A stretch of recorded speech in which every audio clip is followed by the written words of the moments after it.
चिरां बासुगावआव दिनै उदखारि बेरेखा सान हाबाफारिखौ फुंनि 8 रिंगानिफ्राय फालिनो थाम-थिम खालामनाय जादों।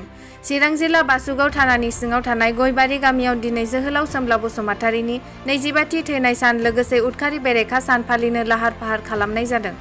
मख'नो गोनांदि दिनैनि बे सानखौ जोहोलाव सोमब्ला बसुमतारिनि रुंसारि सानाव दुलाराय बर' फरायसा आफादा उदखारि बेरेखा सान फालिनाय जायो आरो दिनै बे हाबाफारियाव गेदेमाफोरजों सावरायनांगौ दं होननानै फोरमायदों दुलाराय बर' फरायसा आफादनि लेङाइ नेहाथारि कास्टम बसुमतारि बिथाङा।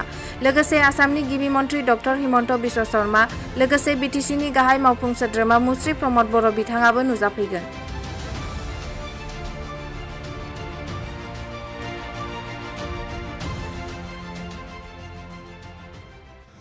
दुलाराय बर' फरायसा आफादा देग्लाय जों फ्राय 25 बोसोर जाबोबाय एन्टि टेररिज्म डे उदखारि बेरेखा सान हाबाफारि लानानै जोहोलाव सोमब्ला बसुमतारि दिनै रुंसारि जानाय सान आरो बे रुंसारि सानखौनो जोङो दुलाराय बर' फरायसा आफादा उदखारि बेरेखा सान हिसाबै जों फालिबोबाय थादों।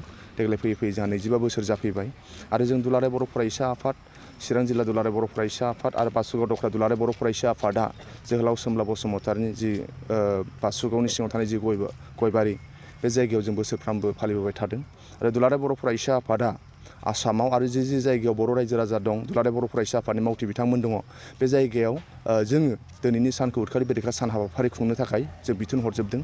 आसामनि जि जायगायाव दुलाराय बर' फरायसा आफादनि जिल्ला कमिटि दङ क'क्राझार, चिरां, बाक्सा, उदालगुरि बा गुबुन गुबुन जिल्ला दख्राफ्राबो दिनैहाय गावबागाव जायगायाव उदखारि बेरेखा सान बे हाबाफारिखौ बिथांमोना बै ओनसोलनि रायजो राजा मेलेमजिबि कभिड-19नि प्रट'कलखौ मान होनानै बिथांमोना बे हाबाफारिखौ लागोन। दा जोंबो दुलाराय बर' फरायसा आफादा बे बासुगावनि सिङाव थानाय गयबारियाव जोङो दिनै बे उदखारि बेरेखा सान हाबाफारिखौ खुंनो थाखाय लाहार-फाहार खालामदों।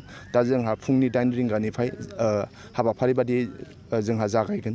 दुलाराय बर' फरायसा आफादनि आफादगिरि जोंहा फिरफिला थिखोनाय हाबाफारि दङ आरो जोहोलाव सोमब्ला बसुमतारिनि जिथु मुसुखा बाव बिबार बावनाय हाबाफारि दङ आरो बिनि उनाव जोंहा मोनसे फिसासानो उदखारि बेरेखा सानखौ लानानै जे माने टेररिज्मखौ लानानै जोंहा मोनसे फिसासा सावरायलायनाय हाबाफारि दङ।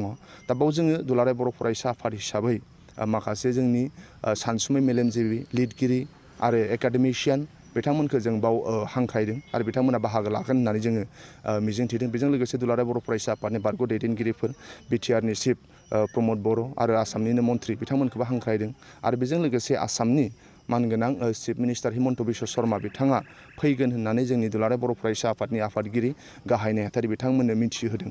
दा जोंनो दुलाराय बर' फरायसा आफादनि गाहाय नेहाथारि आफादगिरि मिथिहोनाय बादियै जोङो CM फैगोन होननानैबो जों बाव खोनादों। बिनि थाखायनो जोङो दुलाराय बर' फरायसा आफादा जोङो लाहार-फाहार खालामगासिनो दङ। जों मिजिंथिनाय थाबाय आसामनि चिफ मिनिस्टारा जोंनि बे दुलाराय बर' फरायसा आफादनि एन्टि टेररिज्म हाबाफारिखौ बिथाङा मोजां मोननानै आरो बिथाङा बाव फैनो लुबैनायखाय बिनि थाखाय जों दुलाराय बर' फरायसा आफादनिफ्राय बरायनाय थाबाय।